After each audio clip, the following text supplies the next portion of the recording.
kita akan lanjutkan diskusi atau dialog kita di segmen berikut. Tetaplah bersama kami di Damai Indonesiaku. Baik, terima kasih pemirsa masih di Damai Indonesiaku. Izin Ustadz Ridho, izin Ustadz Pantun, saya sekarang giliran saya yang turun. Saya interaksi dengan para jamaah. Nah, ini yang akan mengajukan pertanyaan, Masya Allah. Ini jangan-jangan yang bertanya jombloan-jomblowati nih. Silakan. Ada, Assalamualaikum. Boleh berdiri? Oke. Atas nama siapa ini? Tarisa ya? Iya, Tarisa. Tarisa, emang udah pernah cemburu? Sering. Cemburu? Terus kemudian dicemburuin? Coba lihat kamera dong, lihat kamera. Biar tahu nih calonnya nih. Pernah dicemburuin? Pernah. Gimana tuh ceritanya tuh? Sedikit aja. Biasanya kalau misalnya nggak sengaja berpapasan, Ya. sapa-sapaan gitu sama lawan jenis. Ya. Biasanya gitu sih. Jadi ada rasa cemburu begitu ya? Ya. Menyiasatinya gimana itu?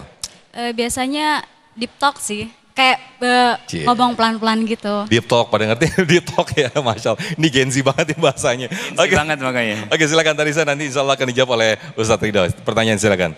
Saya mau bertanya Ustadz, hukum apa ketika orang tua saya bercerai, lalu menikah lagi? Apa yang bercerai? Orang tua. Iya, kenapa? Ketika orang tua kita bercerai, Oh, iya? lalu menikah lagi, Iya. saya sebagai anak memiliki rasa cemburu karena kasih sayangnya terbagi. Oh, oke. Ini rasa cemburu yang Bagaimana berbeda nih Ustadz menyiasatinya gitu ya? Ustadz? Bagaimana harus bersikap?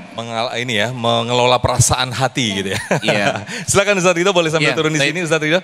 Biar lebih interaktif begitu. Aduh, saya temenin di sini Ustadz. Sama Bang Sofyan. Oke, siap. Gini, Gimana? ketika orang tua menikah lagi, setelah berpisah kemudian menikah lagi, sebetulnya kalau seorang anak nih belakang nih ibu-ibu nih ya, sama bapak-bapak ya, itu tidak sepenuhnya salah anak kalau ternyata mereka cemburu. Harusnya kita sadar diri bahwa anak itu tetap punya hak dan porsinya untuk selalu diperhatikan. Nah, mohon maaf. Kenapa anak-anak kita akhirnya jadi sering nyari perhatian di luar rumah? Karena rasa cemburunya tidak terobati dengan perhatian dari orang tuanya. Akhirnya dia cari perhatian di luar rumah lewat jalan pacaran. Babehnya malah diem aja. Nah, itu dayuts dalam Islam. Gak punya rasa cemburu ketika anaknya bermaksiat. Padahal itu adalah sebuah wujud komplainnya seorang anak, Bang. Karena kurang dapat perhatian dan kasih sayang yang penuh dari orang tuanya, walaupun orang tuanya menikah lagi. Sebetulnya gini, anak-anak yang tumbuh dari keluarga yang broken home itu tidak semuanya akan menjadi anak yang broken home. Kalau orang tuanya mampu memenuhi tangki-tangki perhatian dan cinta dari anaknya. Cuman masalahnya Bang, kebanyakan orang tua zaman sekarang ya, mereka nggak peduli dengan itu. Khususnya para bapak nih, punya anak perempuan, dianggapnya ngasih duit, ngasih materi, ngasih fasilitas, udah selesai.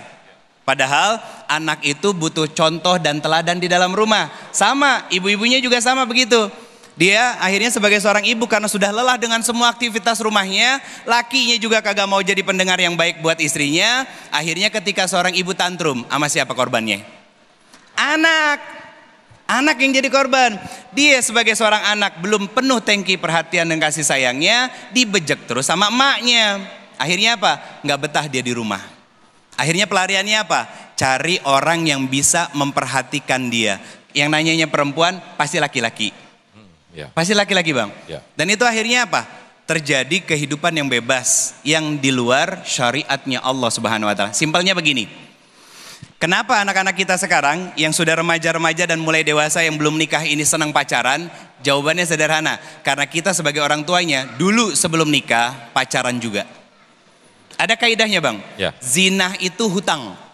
Kemaksiatan itu akan selalu menjadi hutang. Sebelum bertobat, sebelum minta ampun sama Allah, maka Allah akan meminta keadilannya di bumi. Nah itu ngeri Bang. Jadi apa yang harus dilakukan sebagai seorang anak? Saya hanya berpesan, introspeksi diri. Satu, doain orang tua terus ya, biar Allah lapangkan hatinya. Ketiga, perbagus terus hubungan kita sama Allah. Karena kita nggak pernah tahu kapan Allah kasih hidayah buat orang tua kita. Kapan Allah hadirkan taufik di dalam jiwanya mereka. Tapi hakul yakin Allah selalu mendengar dan mencatat setiap doa-doa kita. Dan jadilah anak yang solehah yang bukan doanya hanya didengar oleh Allah, tapi Allah siap menjawabnya. Amin, amin ya Rabbal Alamin. Terima kasih Ustaz. Sama-sama. Febri. Mudah-mudahan kita dilindungkan dari orang-orang yang mewariskan dosa-dosa ini yang nauzubillahi min zalik.